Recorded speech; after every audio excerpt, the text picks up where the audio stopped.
இன்னைக்கு சுரைக்காய் அடை, சுரைக்காய் ரவுண்ட் ரவுண்டாக வெட்டி அப்புறம் அது கூட இந்த இதெல்லாம் அரைச்சி அதை போட்டு அடை மாதிரி போட போகிறோம். ஓகே, எப்படி போடணும்னு சுரைக்காய் தொலியை நீக்கி விடுறோம். யாருங்க எப்படி சுரைக்காயை பொடிச்சு அப்படி வெட்டி இப்படி நல்லா விளக்கு போல் வெட்டி எடுத்துக்கிட்டோம். ஓகேவா, உடனே அப்படி விளக்கு மாதிரி வெட்டி எடுத்துக்கிட்டோம். ஓகே, இதுமாதிரி வெட்டி எடுத்து விடுவோம். ஓகே, அடுத்தால இந்த பட்டாணி, வேறு கருது, பட்டாணி, மிளகாய் இதெல்லாம் மிக்சியில் போட்டு அரைச்சி எடுத்துக்கிட்டோம். ஓகே, போட்டு அரைச்சி எடுத்துக்கிட்டோம். முளைச்ச பயிர் இதெல்லாம் அரைச்சி எடுத்துக்கிட்டோம். அப்புறம் ஒரு முட்டையை உடைச்சி வச்சுருக்கோம். ஓகே, கருவேப்பிலை அதையும் போட்டு பண்ணிக்கிறோம். கொஞ்சம் உள்ளே போட்டு. ஓகே, கொஞ்சம் தேங்காய். இங்கே பாருங்கள், அரைச்சி எடுத்தாச்சு. அதில் கொஞ்சோண்டு இஞ்சி, பிறகு கொஞ்சம் வெள்ளைக்கோடு. ஓகேவா, வெள்ளைக்கூடு என்ன 2 பல்லு வெள்ளைக்கூடு. ஓகே, அதையும் போட்டு இதில் அரைச்சி எடுத்துக்கணும். பாருங்க, அரைச்சி எடுத்தாச்சு. ஓகேவா, இதுக்கு இதை போட்டு இது பண்ணுறோம். ஓகே,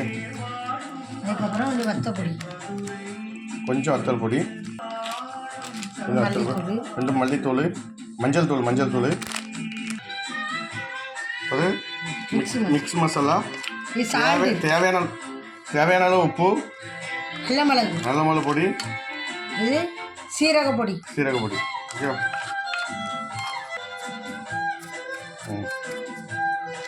லைட்டாக புரிஞ்சுடுங்க. ஓகே, பிறகு ஒரு முட்டையை உடச்சி வச்சுருக்கு, அதையும் போட்டுக்கிட்டோம். ஓகே, இதை நல்லா இது பரட்டி எடுத்துக்கிட்டோம். அதோட அதில் சேரணும்ண்ணே. இங்கே பாருங்க, இந்த மசாலா பூரா அந்த சுரைக்காயில் அப்படி பண்ணியிருக்கோம். ஓகேவா, இது கொஞ்சம் ஃபேன் போட்டு அதை அப்படியே மசாலா பிடிக்கணும், கொஞ்சம் வாடட்டுன்னு அது பிடிச்சிடும். அதுக்கு நம்ம எண்ணெயில் போட்டு எண்ணெய் ஒரு கடாயில் போட்டு அதை அப்படியே பொரிச்சு வடை எப்படி போடுவோம் அதே மாதிரி போட்டு மாற்றி எடுக்க போகிறோண்ணே. இப்போ இதுக்கு கொஞ்ச நேரம் மசாலா பிடிக்கிட்டுன்னு அதை அப்படியே கொஞ்ச நேரம் எடுத்துட்டு தப்பி வச்சுருக்கோம். கொஞ்சம் மசாலா பிடிக்கிட்டு ஒரு 10 நிமிஷம் நம்ம இதில் இருக்கிட்டு. ஓகேவா, ஓகே,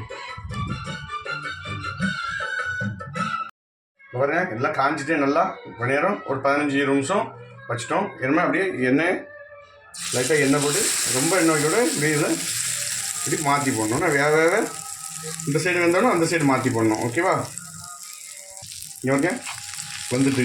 ஓகேவா, இப்படி வந்துக்குவாங்க நல்லா இருக்கும். ஏன்னா அதில் முட்டையும் சேர்ந்து கொடுத்தீங்களா, முட்டை இல்லாதவங்க முட்டை எல்லாமே போடலாம். அப்புறம் அழகாக இருந்துச்சு, எப்படி இருக்கு, அருமையாக இருக்குங்க. ஓகேவா, சூப்பராக வந்துட்டா அப்படியே நம்ம ஒரு தட்டில் எடுத்து வச்சுக்கிடுவோம். இங்கே பாருங்க ரெடி ஆகிட்டு எப்படி இருக்கு பாருங்க, அருமையாக இருக்கா. குண்டு சுரைக்காய்க்குள்ளே அடை மாதிரி போட்டிருக்கோம். ஓகேவா, இதில் என்னென்ன சேர்த்துக்கணும் நீங்கள் ஃபஸ்ட்லேயே பாருங்கள். எல்லாமே சத்தான ஹெல்த்தியான உள்ளது தான் போட்டிருக்கோம். ஓகேவா, நீங்களே இதே மாதிரி பண்ணி லைக் பண்ணுங்கண்ணே. இதே மாதிரி நீங்களும் பண்ணுங்கள். இதை பண்ணி நீங்களும் சாப்பிடுங்க. இதை பார்க்குறவங்க சப்ஸ்கிரைப் பண்ணுங்கள், ஷேர் பண்ணுங்கள், லைக் பண்ணுங்கள். ஓகே, மீண்டும் அடுத்த வீடியோவில் சந்திப்போம். நன்றி, வணக்கம்.